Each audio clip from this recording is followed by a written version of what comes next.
So yes, things are hard, but if we quit focusing on things are hard and focus on the soft spots, the spots that give us joy, the Mhm. spots that make us laugh, the spots that make us just wonder at the amazement that is God's beauty and glory, we'll recognize that, okay, things are bad, but, and it's the behind the but that more of us need to operate in.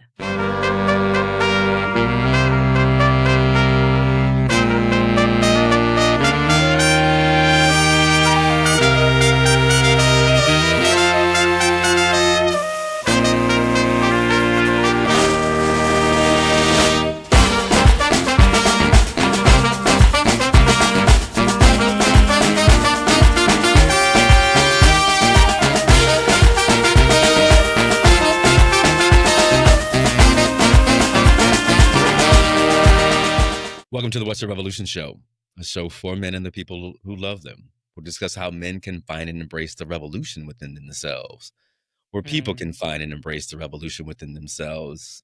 I am your host, Dr. Charles Corprew. What's good, revolutionaries? As I say, I hope all is well. And today, look, I'm not even going into all of my stuff that I usually do because I just want to get into this conversation with my friend. That's right. And I know you say, Charles, you always bring your friends. Well, I have important people. I know important people in the world, revolutionaries. So I get to bring my friends on the show. And this person, Dr. Aisha Nyandoro, who is the president and CEO of Springboard to Opportunities in Jackson, Mississippi. We became friends as we laugh at each other about 10 years ago as we were a part of the W.K. Kellogg Foundation's leadership opportunity that we were both afforded. And I'll just jump in because I said to her in the green room, I was like, I remember when our friendship blossomed, Dr. Nyandoro, as we sat in New Mexico. And as you see, for those who are visually inclined, you get to see this beautiful queen and all of her splendor sitting in her office. But I just remember us like coming together and seeing each other about 10 years ago. And I just want to say thank you for the friendship and the love that you have Mhm. shown me since then. I remember there have been many times we have been in Jackson or New Orleans. I remember one time you called me out because I had too much ear hair. You were like, "Oh, wait a minute, what's going on here?" You were like, I love, did you oh. trim did you trim your ear hair? Because that is not sexy, Dr. Corporate. That is not sexy. That's what friends do. They call you out. I They just wanted do. to You put that cannot out be into out the here world. ungroomed. Yeah, you have to be groomed in the world. Mm-mm. So, as we say, how are you? I am well. My thing lately is best life living, because Mm, I'm absolutely living my best life, and I refuse to let that be dictated by what is going on in the broader atmosphere. So I am best life living. I have no complaints. mm. What does that look like? Best life living, as you. I can see your husband make sure everybody knows that you're betrothed. You You know, are You know what? It's so funny. It's a running joke. So actually, he doesn't. My husband is not, that territory or those things. And then it's a running joke in our household that if you Google me, there is no mention of a husband. And and we didn't even realize this. My sister-in-laws, for whatever reason, Googled me because within their family, they like to brag a lot about me and what I do and those things. So they Googled me for somebody. They were having a broader community conversation. And they Googled me. And one of the first things, like if you Google Aisha Nyandoro and it starts to populate, one of the things that it populates is Aisha Nyandoro, who is her husband. And it is so, I kid you not. And I didn't even realize that until my sister-in-laws brought this to my attention. And they were like, this is so funny. And I was like, kind of fascinating.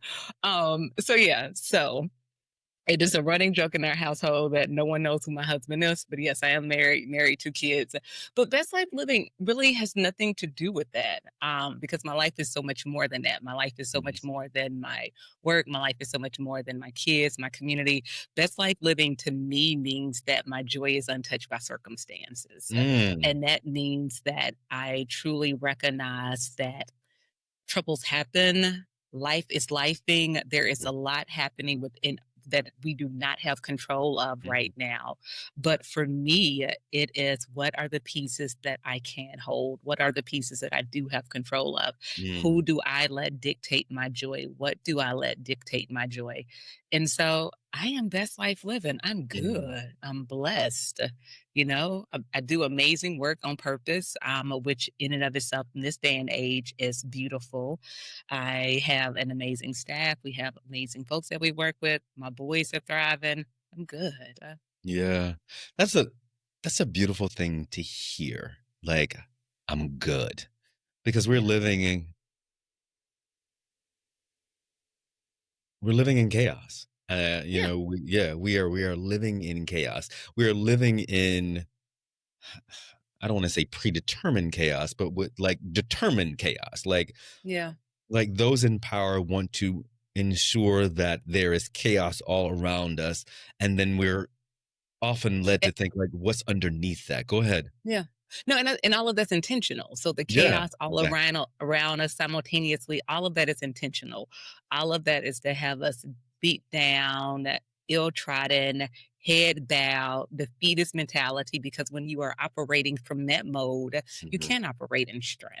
You can operate in joy. You can operate in radical imagination. You cannot operate in dreaming about what your revolution is, because all you can think about is scarcity, and Yes. all you can think about is trouble, and all you can think about is woe is me, and scarcity and trouble and woe is me, and having those mindsets, quite frankly, I think is the most dangerous tactic Mm. and the most useful tool that they have in their arsenal.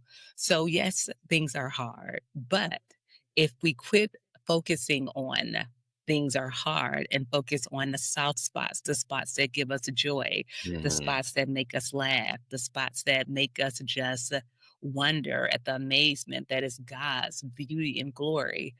We'll recognize that, okay, things are bad, but, and it's the behind the but that more of us need to operate in. Yeah, yeah, that's beautiful. That is We beautiful because try. I mean, it is. It's beautiful to think that because I think we have to have that mindset that through it all, if we can find those moments of laughter, the laughter that we had when we were in the green room this morning, the reminiscing that we had not seen each other, like seen each other's face in several years, Hmm. and me being like, wow, that brings me joy to be able to Yeah. see my friends, but it also brings me to the courageous and revolutionary work that you're doing at Springboard's Hmm. Opportunity and the Magnolia Mothers Trust. Like, because what you're doing is, I'm gonna actually let you explain that because I would never do it justice. So talk about that work because it coincides to what you just said. If we can find those moments outside of the chaos to Yeah. find joy, to find peace, to be able to sit down with family and community and not worry, it Yeah. lessens those cortisol levels. Talk about that Yeah. work that you're doing. Yeah, so the work that I have been very fortunate to do for the last decade or so is I lead an organization here in Jackson called Springboard Opportunities. We work with families that live in federally subsidized affordable housing, and we pride ourselves on being radically resident driven. That's our tagline. Mm. And for us, that means that we listen to community. We trust that they know better than anyone else what it is that they need to be successful in life, school, and work, and we go about providing that for them, or go about supporting them in their efforts to actualize those goals. The work that you're talking about with the Magnolia Mothers Trust is a guaranteed income program that we started in, oh gosh, 2018 now, but we started dreaming about Magnolia Mothers Trust in 2017. And what Magnolia Mothers Trust does is it recognizes that for Black women, specifically Black women living in poverty, are the most harmed in this country, and the most Mm. harmed as it relates to financial harm, the most harm as it relates to social emotional harm, the most harm as it relates to the lack of social capital. All of those pieces are the most harmed because of programs and systems that we put in place that the rest of us benefit from. And because of this harm, they are constantly operating in a space of scarcity. And when you are constantly constantly operating in a space of scarcity. You can't dream, you can't plan, you can't have a revolution. You are Yeah. just thinking about how do I survive from day to day. And so we said, what if we took that scarcity out of the equation by just giving families what it is that they say that they need, which is cash? So we provide $1,000 a month, 12 months, no strings attached. For the families that we work with, we are doubling their income because the families that we work with Yeah. on average make about $12,000 annually. And Wow. we also invest in the future of their kids by opening 529 accounts and seeding those Yeah. accounts. So with cash. We've been doing this work for, oh gosh, 7 years now. And it's sad that it's revolutionary and it's sad that it's still revolutionary. But when we first started the work in 2017 and launched the program in 2018, we were the first guaranteed income program in this country. And we were the first Mm. specifically to Wow. name in the modern history, let me say that. And we also were the first to name that we were specifically talking about Black mothers living in poverty, naming the systems and naming the racism and sexism and capitalism that are in play day to day in these families' lives. And then also recognizing that the narrative that we have on poverty as it relates to Black women is um, one, it doesn't recognize their brilliance, and one, it doesn't recognize abundance. So we said that we are going to flip all of that on its head, and we are just going Mm. to trust Black mamas to know what it is that they need better than anyone else, and just give them the cash and get out of their way. And the work has been transformative. It's launched other guaranteed income programs. It has helped my leadership in more ways than I thought, in more ways than I ever thought was possible. But also what it's done is changed the conversation on poverty. It's changed how we talk about cash. It's changed how we talk about community. And it's changing how we talk about Black mamas specifically. Yeah. I've been down there with you. I've seen that work.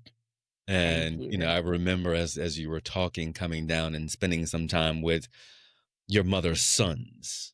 And Hmm. I remember I have a picture of just the almost the joy that these young men, these young boys, and let's give them the right attitude. These young boys, as they were, playing and addressing and addressing each other and addressing me and being at that space. Um, the research talks about, when mothers feel safe, Hmm. their mental health is correlative to their children's well-being. And oftentimes, as you talk about your mothers, that stress of how am I going to make ends meet? How am I going to be able to provide the things for my children? And you're meeting some of those needs. You're giving them, or actually, you're taking away some of those stressors. What are you seeing from the community, you know, that you're serving by doing this, right? Understanding that the mothers are helping their families, but what are you seeing from a communal aspect? Yeah, what we see from and thank you for that question because so many folks always ask me the very narrow focused capitalism question, like, "Oh, Mhm. what do mamas do with the money?" And I hate that question because Yeah. I'm like, you give people money, they're gonna spend the money. It's capitalism. That's how the world works. But how this work is shifting community is a shift agency. It allows folks for the first time to actually recognize that, oh, I actually am allowed dreams. That dreams are not something that are Yeah. just that only my kids can have access to or only other folks gonna have access to. True story, our first year when we started this work, I asked the mom what was she dreaming about. And she was like, I don't know what you're talking about. I was like, what are you dreaming about? What do you want to be when you grow up? What gets you excited? And she started talking about her kids. And I was like, I'm not talking about your kids. I'm talking about what gets you Yeah. excited. What are Yeah. you dreaming of? And she looked at me and she started crying. And she said, Miss Aisha, all the mamas call me Miss Aisha for whatever reason. At first I was like, oh, I'm old. But anyway, it's a term of endearment. I get it. We're so Southern, so I get it. Right. Um, and she started crying and she was like, Miss Aisha, no one has ever asked me that. And then this is the part where I started crying. She's like, Miss Aisha, I thought dreams were only something that white people got to have. Wow. I lost it. I started crying. I'm like, this is what Mm. inequity does. This is what the systems that we put in place do. It tells you that you are not entitled to dream. Yeah. And so if you're not entitled to dream, why try? If this is only something that others should have access to, why try? And so to me, that is the biggest travesty, and that is Mm. the biggest success of capitalism, is that it takes people's dreams away and it tells you that you are not allowed those, as if only something others can have. Yeah. So what I'm hearing is that you're fostering a community of dreamers. Yeah, Yeah. And what does as we that do? should. As we should. That's right. As we should. And It I allows you to, hate. yeah, yeah, and what it does is it allows you to show up differently. Yeah. It Yeah. allows your posture to shift. It allows you to recognize that, oh, I actually can make a difference, that I actually do deserve more than $7.25 an hour. I actually Mm. can have a say so on what happens with my school board or my city council. It gives you more agency and control and self determination of over your own life.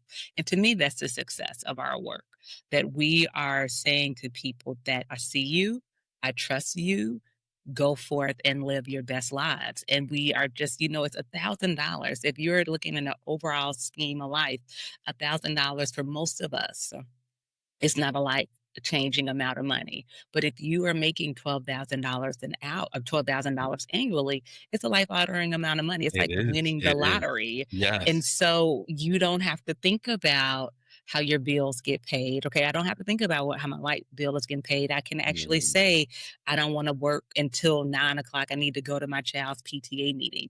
And all of those things are a snowball effect. It allows you to show up in different ways. So it does shift the entire community. It shifts the entire ecosystem. I tell people all the time, because folks are always like, "Oh, what does success look like?" I'm like, whatever. I don't know. That's not how I operate. I don't know. Success is success. But what I do know is that 15, 20 years from now, down the road, there's going to be some baby that doesn't know me, doesn't know Magnolia Mother's Trust, doesn't have all the details of the program, because the details are not important. It's what the program does.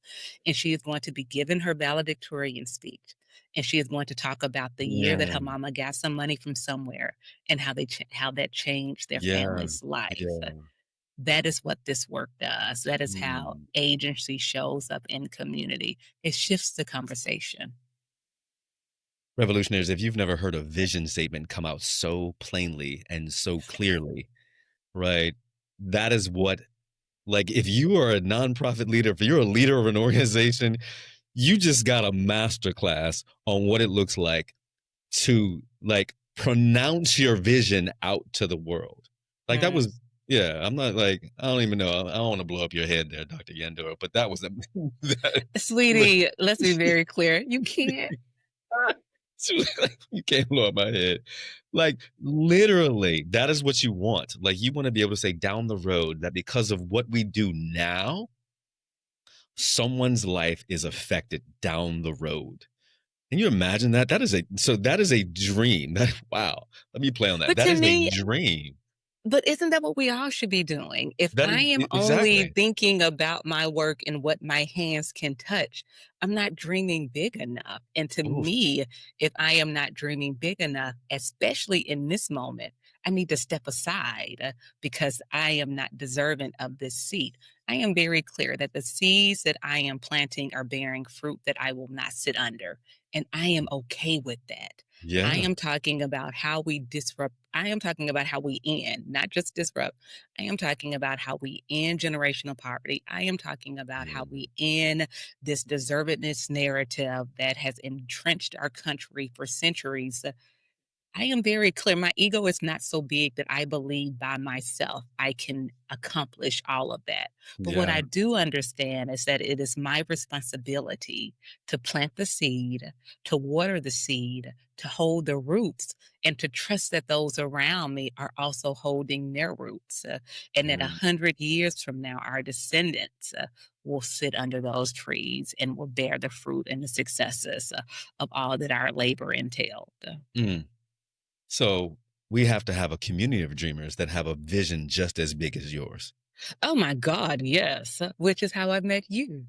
That is true. A community of dreamers coming together. Thank you, Kellogg. That's right. I have to give kudos to our good folks at Kellogg for bringing us together. It's interesting because we talk about the mothers and giving them a dream. But how did you dream this? I Like, did. Yeah. Yeah, I get that question so often, and people are always like, "Oh my god, I did not dream this." Mm. Um, I so I'm trying to see how far back to go into this story. Go ahead, tell the story, Lisa. So I'm from Mississippi. I'm from Jackson. I'm homegrown goodness. I have a love, love, love, love, love relationship with this complicated state.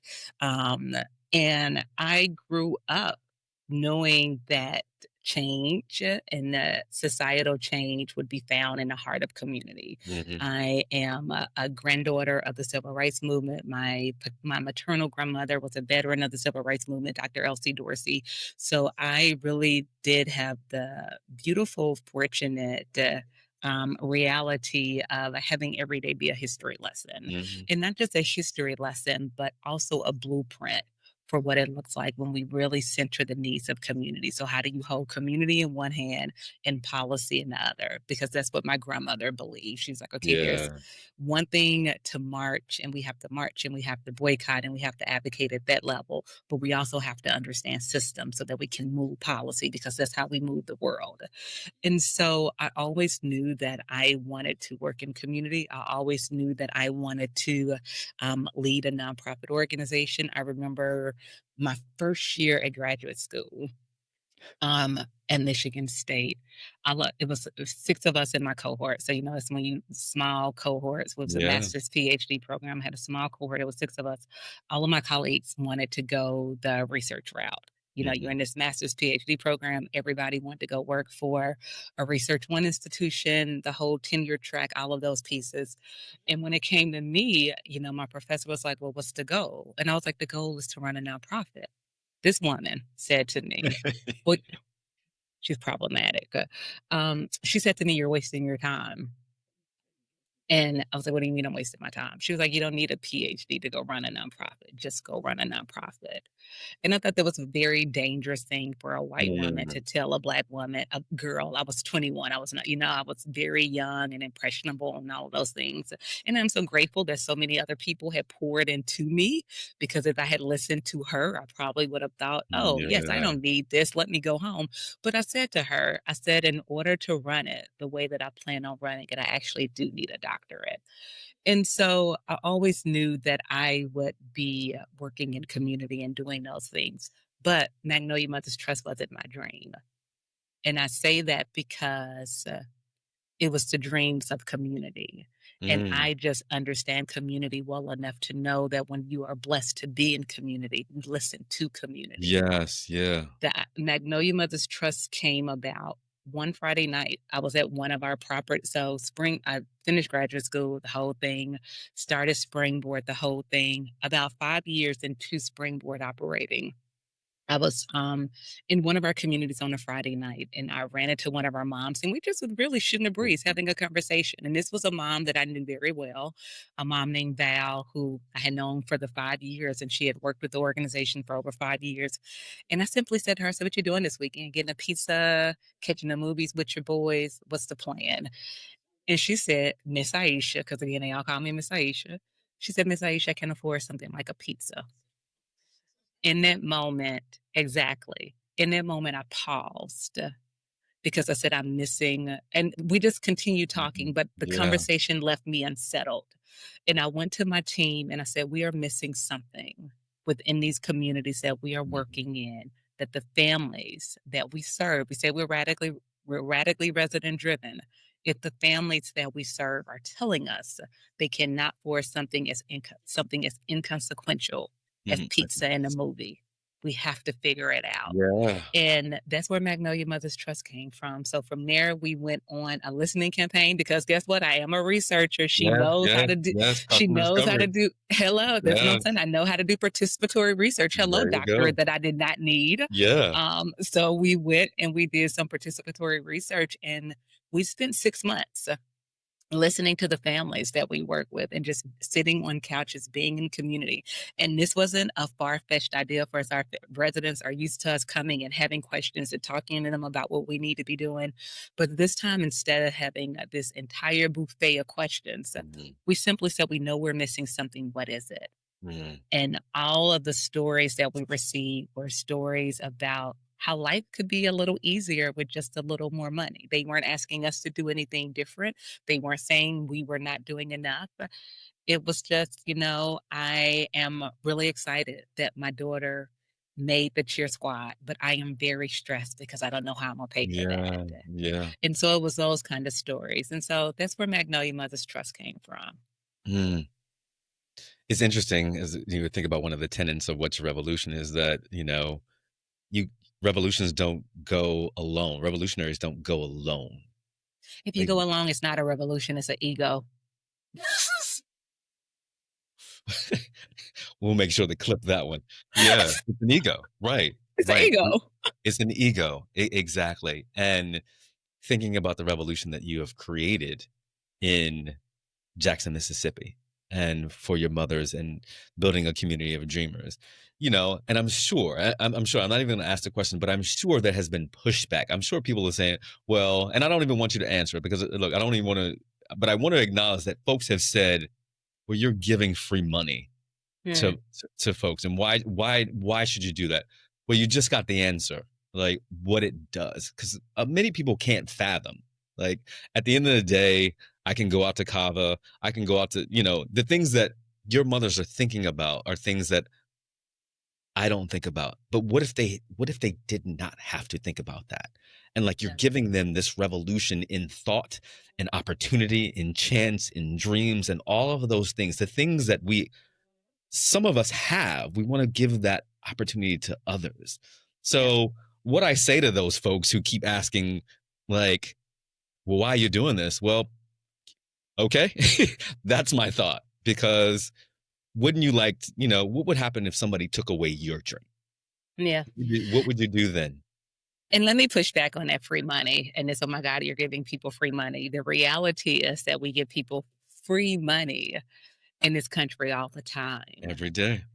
Every day we have the earned income tax. Well, that's not Yeah. free money, you earn that. But we have mortgage rebates. There are all of these ways in which we give money away. There Mm, are tax breaks, there are incentives. It's not the fact that we are giving individuals money, it is the audacity of who we are giving money to. It is the mm, how dare you. yeah. So it's not the money, it's the how dare you. And that is because individuals understand who is the most dangerous creature on this planet. A black And it's a, woman. there you go. Mm, There you go. So that's the issue. yeah. No, I appreciate it. And I appreciate you saying that. I appreciate you saying that there are other ways, that money goes out, but the audacity to do this for our people. That's exactly right. Yeah. So you keep giving me thank you for giving me these softballs of questions. I appreciate this, Dr. Yandora, because wow, the flow is just amazing. Right. You have become a national figure. And I say that, and revolutionaries, please go out and just Google Aisha Nyandoro. It's not how It's you. going to ask you who's her husband. Right. And I'll give look in the show notes because I'll give you the actual spelling.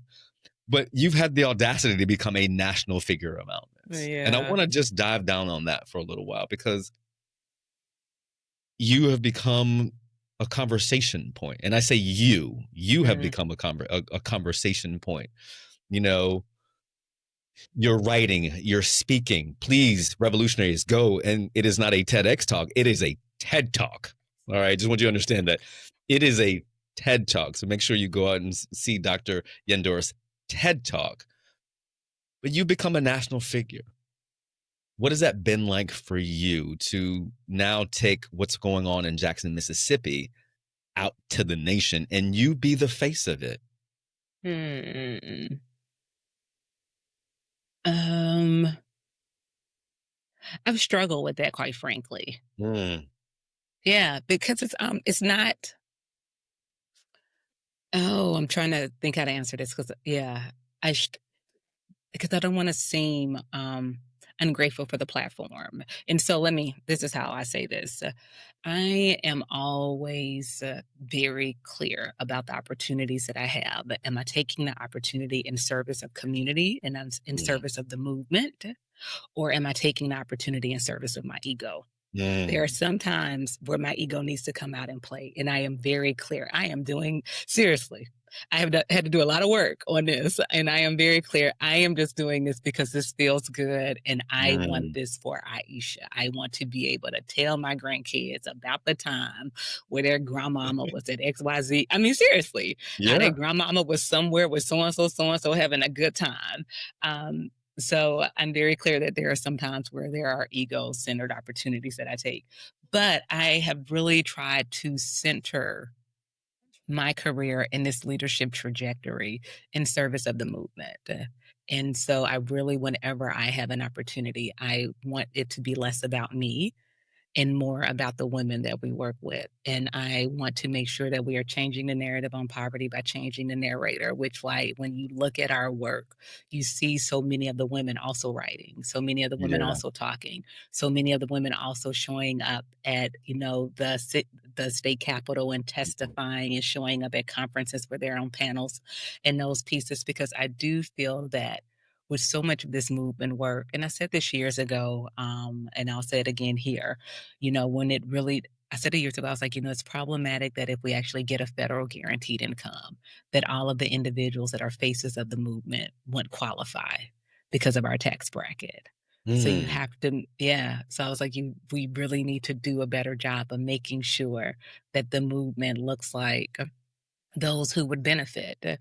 And so, you know, I appreciate the space that I have to continue to shape the conversations in a way that I actually think are beneficial for the movement. Yeah. It's interesting that you said that there's a juxtaposition that you have to go through sometimes. Do I Mhm. do this for my ego or do I do this for the community? And that's a part of the journey. That's That is that's a part, yeah, that I that, would think that so.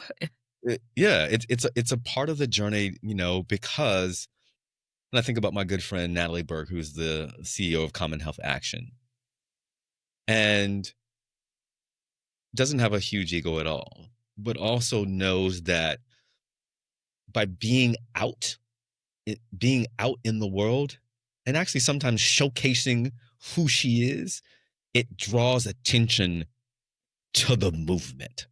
Mhm. Yeah, it draws, and yeah, it does feel good. Hey, I got a TED talk, excuse me, a TED talk. And guess what? I'm talking about the movement. So millions of people get to see. Now it feels good. It's got to feel good as hell to be like, hey, let me brush this off a little bit. I did a TED talk. You know, that's got to feel real good. Yes, and, what feels better is knowing that those pieces are out there in order to serve a better purpose. Yeah. So that actually feels better. Like, perfect example, and this is gonna sound like such a flex, but yes, it was great to be on the cover a time. What felt better was my boys' response to that and seeing Mm, them receive the cover for the first time. What felt better was a colleague coming up to me who said that her daughter saw the cover and was like, oh my God, how good it right. feels to see a Black woman from Mississippi Hmm. on the cover of an international. So it's those things. It's like, okay, how does this serve um, a broader purpose here? Because I'm also very clear, Charles, none of this is mine. I didn't do any of this. I am not smart enough or any of that to do any of this. All of this comes from the divine. And so if I ever get to the place where I am centering me and not centering God, is problematic because I am simply a vessel that's choosing to listen and choosing to be obedient in this moment. Mm. I mean, Take a breath. yeah. I mean, because the level of humility that comes along with that, to say that this revolution is not about me. I'm doing God's work. God dropped this down, right? God dropped that conversation down to you one night. Mhm. He put it into you, and then all of a sudden there was a seed. And we talk about this all the time on the show. Aisha, that revolutionaries are seeded with the revolution. That's And right. you never know where it's going to come from. And that is so interesting to me. Like, okay, I think about the trajectory that you just said. Like, I wanted to go to get a doctorate. I was questioning around why I got a doctorate. But what my doctorate taught me to do was to listen. And one night I was listening, Mm-hmm. right? I was listening. God was like, okay, Aisha, you need to listen. I've trained you. I put you in places where you understand what it means to hear. Now, what are you going to do with that? I'm giving you this. Okay, now I'm going to seed you along the way all the things that you need to not only to not serve yourself, but to serve others. And in that, I'm going to reward you for your work. That's right. You get some desires of your heart. You get some desires of your heart. Time 100 Next 2024, Heinz Award 2024, the John P. McNulty Prize 2022, TED Talk. Like, you think about that, becoming a national figure. And I get to call you my friend, like, word. Like, I got dope ass friends. You know what I'm saying? But that's an interesting thing. If I think revolutionaries, if you're thinking about, like, what are you doing in the world? Sometimes you got to stop and listen. And depending on whatever you believe in, there's something that is going to be downloaded, right? If you're Yeah. doing good things. That's right. I've had people come to me and be like, how do you become a thought leader? And I'm like, what? I'm like, I don't know how you, I'm like, I don't know. But this is, stop trying, stop trying to, just do the work. And that's really what my entire career, I hope, has been about. I hope it's been about doing the work, saying yes to what I need to say yes to, saying no to what I need to say no to, and just being a good steward of the opportunities. Yeah. Being a good steward of the opportunities. I think that's what carries us all. But Mhm. this work can get lonely.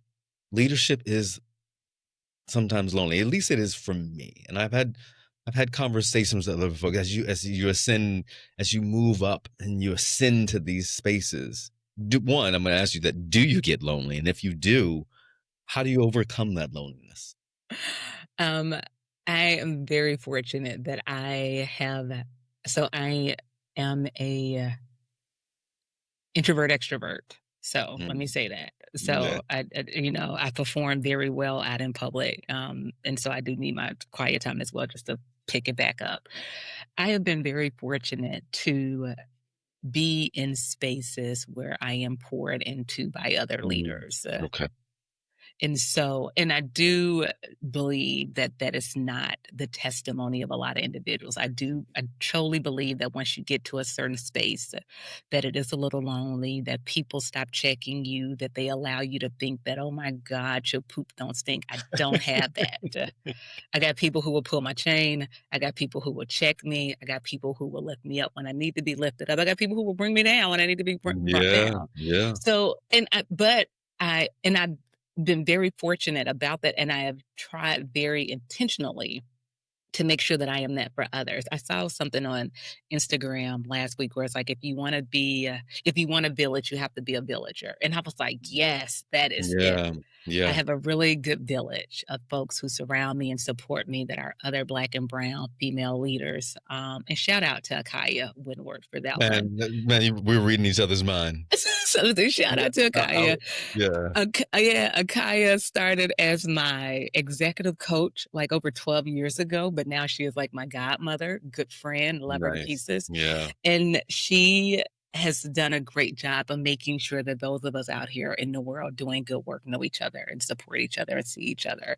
So I don't get lonely. And honestly, I Mm, don't know what my life would look like if I didn't have that.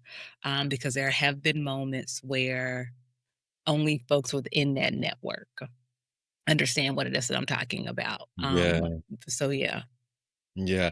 I do. Like, I do want to give a shout out. Like, I want to like one up the shout out for Akaya Wing. And I have not seen or talked to her since 2020. 16. So I Oh, can't she's believe. doing so good. Oh my God. I talked to her like 2 weeks ago. Oh my God. Revolutionaries. Akaya Winwood is like this. We're gonna give her luminary status. This luminary status. I met her when I did the Rockwood Leadership Institute in 2016, and that was, an opportunity to bring leaders from around the country. And a part of our Kellogg Fellowship, they gave us a stockpile of money to go A and. stipend. Don't be saying it was a stockpile of money. That's how rumors get started. It was not a stockpile of money. They invested in our leadership and they gave us a nominal stipend by which we could use those resources. Everybody And knows he that chose I'm an embellisher.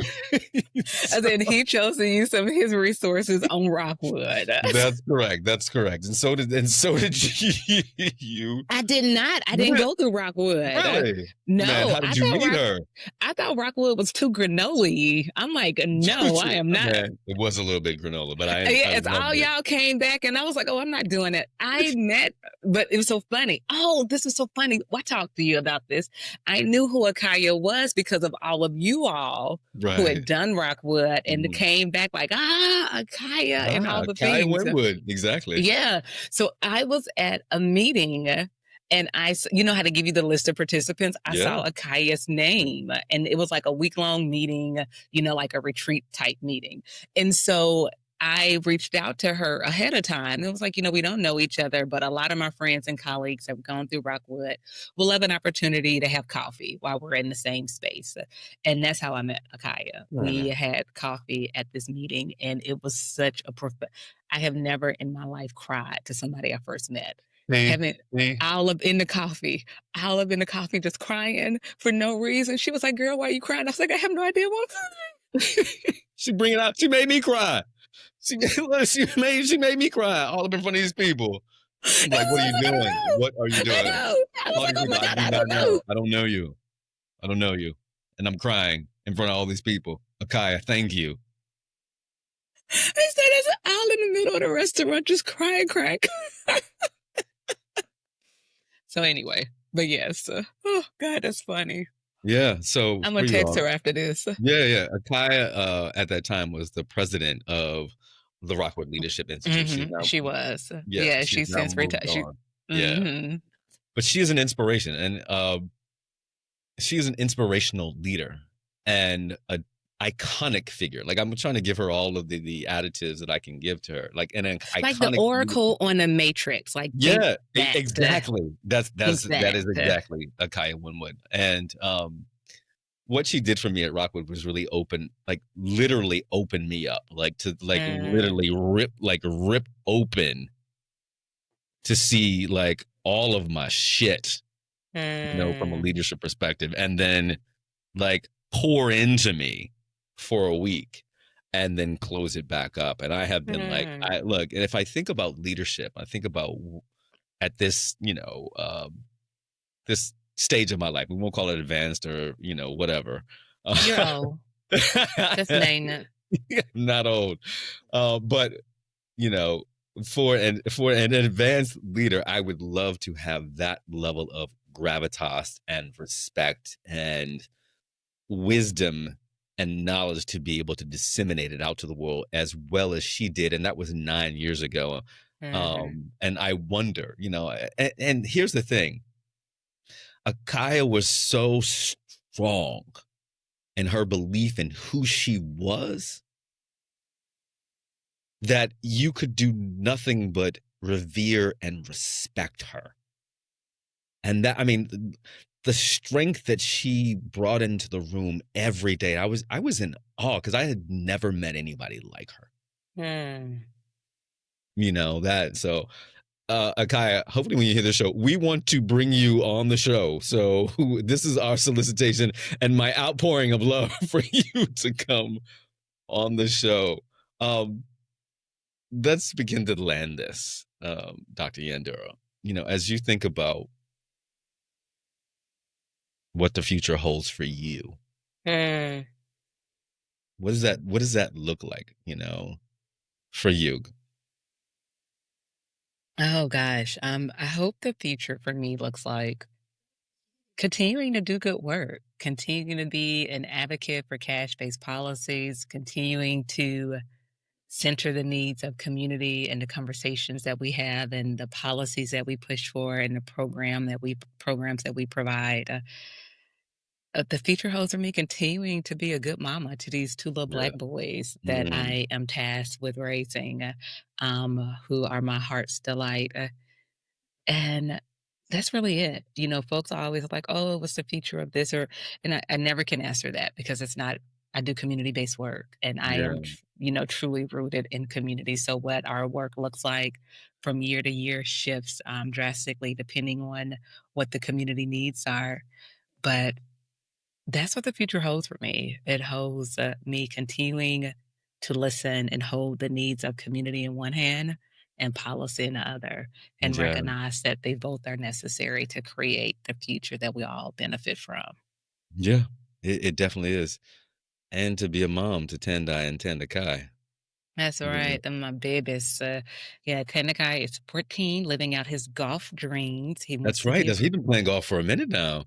That baby has been playing golf for over 10 years, Yeah. Charles. I mean, Wow. yeah. And he's really, really good. And Tandai is just discovering a love for baseball. So they both are trying my love and my spirits in different ways. As I'm like, what is really happening here? But yeah. What's that like raising two sons? You know, Oh gosh. in the midst Yeah. in the midst of the community work that you're doing. It's gotten harder. Honestly, after this election, I really thought about retiring because I wrote a whole piece about this. Yeah. Yeah, because I was just, and I'm not old enough to retire, but I was like, I don't know how I do both right now. Mm, Because I am raising two black boys in the South with African names, and I really need them to be rooted and centered in community, and I mm, need them and I have to make sure they're not radicalized online, and I have to make sure that they are strong in their convictions and strong in their identities. So it takes a lot of conviction and work and praying and strangling sometimes. I don't. I mean, it's so funny. A couple of months ago, somebody asked me, "What are you reading?" I was like, "I'm reading a book about how not to murder my 14-year-old." And you are laughing. I'm so serious. I was I like, I have never understand. read. I was like, I've Right. never read a parenting book before, but I am really committed to not murdering him, and not because I love him so much, but because I really need to be here to raise the 7-year-old. Yeah, yeah, So, exactly. so I'm like, I can't go. And that's what I told him. I was like, I can't murder you because I can't go to jail because I got to raise your brother. And he was like, I don't think you should tell me that. I'm like, I gotta be honest with you. That is the only reason you're alive right now. Um, Teenage boys, maybe not as bad as teenage girls, but teenagers. I don't know, but it's hard.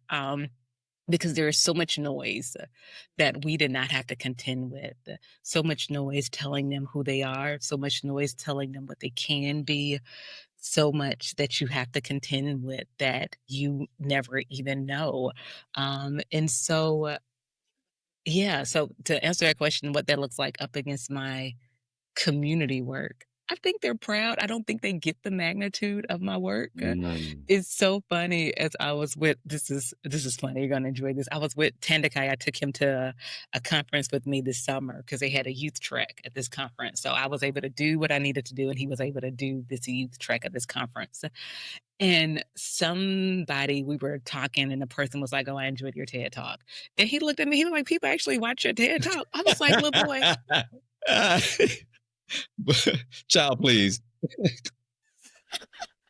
looked at him. I said, "Little You know boy." who you came to I this was conference with? I was like, "Little boy, yes." And he was like, "Really?" I was like, "Little boy, yes. Go somewhere and sit down." Um, That is funny. That is hilarious. but they keep me humble. So Yeah, you're yeah. talking about the ego. Yeah, they keep me humble. They're like, whatever. Go somewhere and sit I down. love it. I Who love it. Like, cares look, look, who cares you just did whatever? Go, come. go find me Let's some watch. Uncrustables. Exactly. Come watch All American with me or whatever. Right, exactly. Yeah. So, I love that. Both sides of Dr. Aisha Nyandoro. But I gotta ask you my question. oh, What's your yeah. revolution? I knew it was coming too. And I was like, I should really think about this. But then I was like, I don't want to think about this because I don't want to can't um, answer. So I think my revolution isn't one thing that's too small. My revolution is holding on to a radical imagination and radical Mm, possibilities, yes. and making the things that other people think are radical just everyday conversations. Mm, that is So, beautiful.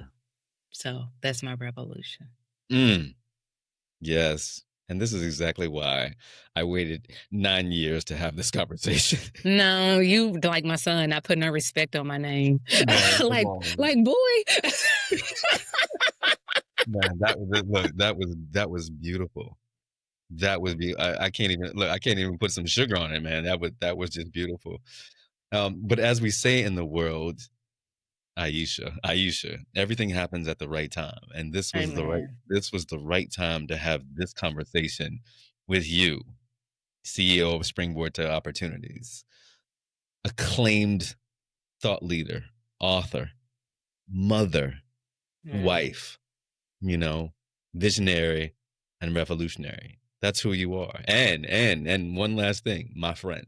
I And am who your friend. yeah, look, my friend who I love dearly, and I am grateful. I am grateful for that sit down that day in I New know. Mexico. I kept a handful of y'all, and you're one of them. So, I appreciate it. Shout out to our boy, Dr. Derek Greenfield, my travel buddy, yeah, who yeah, who we loved tremendously. Thank you for all that you do in the world. And that's right. yeah, we love you.